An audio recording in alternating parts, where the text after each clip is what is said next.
most leftists don't contest the idea that life begins at conception, that that unborn child is a life from the moment that a sperm fuses with an egg.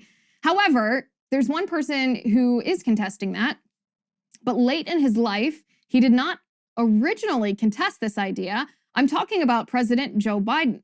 President Joe Biden, in 2015, said something very different than what he's saying now. So first I want to tell you what Joe Biden is now saying.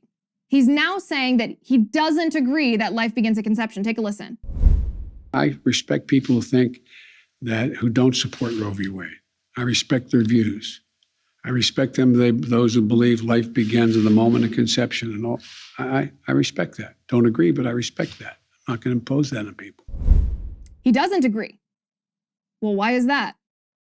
What evidence do you have that it's not a life? What's changed your mind? Biden doesn't tell us, but back in 2015, he said that he was prepared to accept the scientific fact. Take a listen. I'm prepared to accept that the moment of conception is human life and being. So let me tell you what's happening here. What's happening here, the reason that Biden changed his mind is because he's now surrounded by rabidly pro-abortion activists. We're talking Kamala Harris, we're talking Javier Becerra, we're talking about some of the most pro-abortion tied to Planned Parenthood politicians in our entire nation.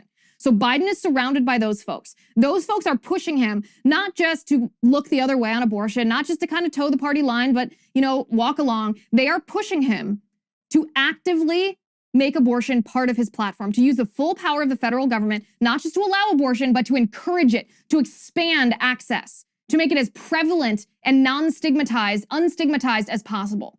They want him to be an abortion champion. Now, Joe Biden cannot do this if he acknowledges that life begins at conception.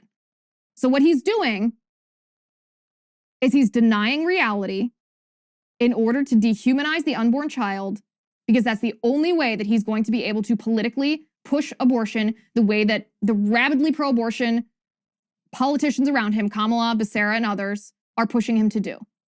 You can see it happening. You can see the reverse of what we want to happen, but you can see it happening on Joe Biden.